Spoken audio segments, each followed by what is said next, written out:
एक तो कोई भी भूखा आपके द्वार पर आ जाता है, उसको भोजन अवश्य कराइए, जैसा आपके घर पर उपलब्ध है अवश्य कराइए। और फिर उससे भी लाभ होता है। फिर बताया है कि विशेष लाभ होता है साधु संत भक्त जो भक्ति कर रहे होते हैं उनसे ज्यादा लाभ होता है।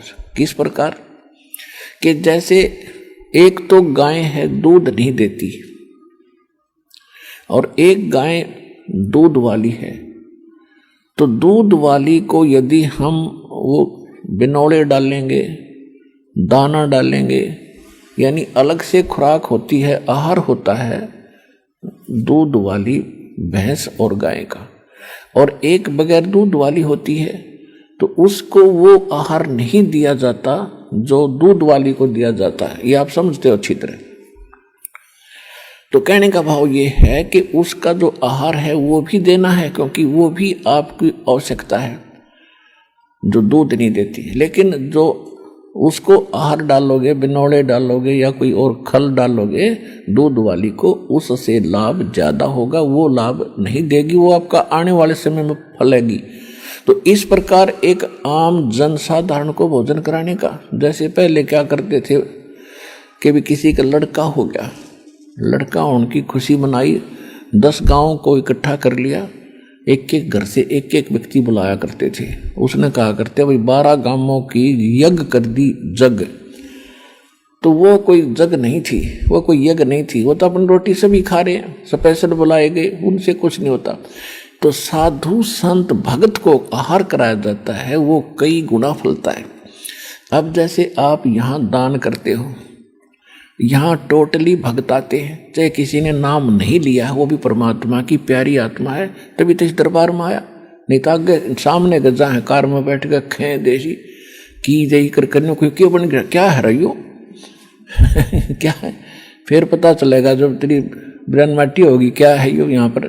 तो अब यहाँ जो आते हैं वो अच्छी आत्माएं आती हैं। इनको जो आपका जो दान आता है, ये तो आपके खुली किताब है यहाँ तो सारी, जो भी दान आप करते हो सारा परमात्मा के भंडारे में, यहाँ की व्यवस्था में, यहाँ यज्ञ हवन में, यानी सब प्रकार का यहाँ लगाया जाता है। तो ये भक्तों को खिलाया हुआ, भक्तों को दी हुई सुविधा ये कई गुना फलती है। तो कई भक्त पहले के भ्रमित होते हैं कि जी मैं तो घर में पाठ कराऊंगा, क्योंकि उनको वह परंपरा का पता है घर में पाठ कराने से वो न सोचा घना लाभ होगा। नहीं, घना लाभ तो यहाँ होगा, वहां तो 4 आदमी खाएंगे 10-20, और यहाँ देख कितने पुण्यात्मा। और फिर पाप आप कहीं कर दियो, चाहे जंगल में छुप के कराइयो, पाप आपके मस्तक में लिखा जाएगा, और धर्म ने कितना कर लो आपके मस्तिष्क में लिखा जाएगा, उसका फल मिलेगा। तो यहाँ किया हुआ फल यूं ज्यादा लाभदायक है, इसलिए आप फल रहे हो फटाफट। और एक शास्त्र अनुकूल साधना है, परमात्मा ने फार्मूले बता रखे हैं, इन फार्मूलों को अपना कर आप चलियो, देखना कैसे लाभ ना हो। और फिर जैसे आप शुरू में आते हो, आपके पास कोई पुण्य नहीं है, पुण्य खत्म हुए तो भी तो आप दुखी हुए।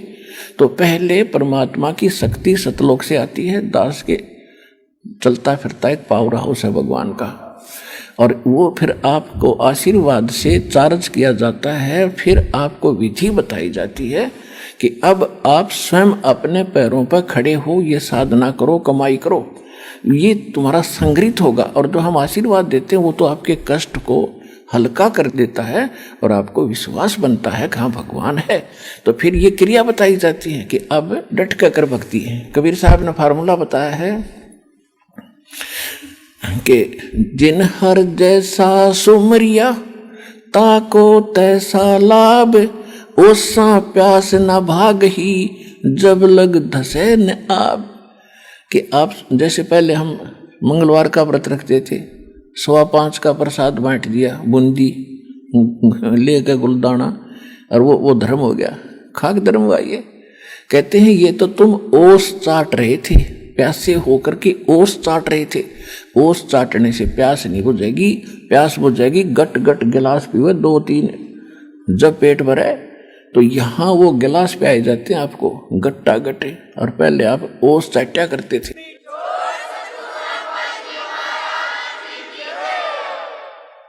गुरु बिन माला फेरते, गुरु बिन देते दान, गुरु बिन दोनों निष्फल हैं, जय पूछो वेद पुराण।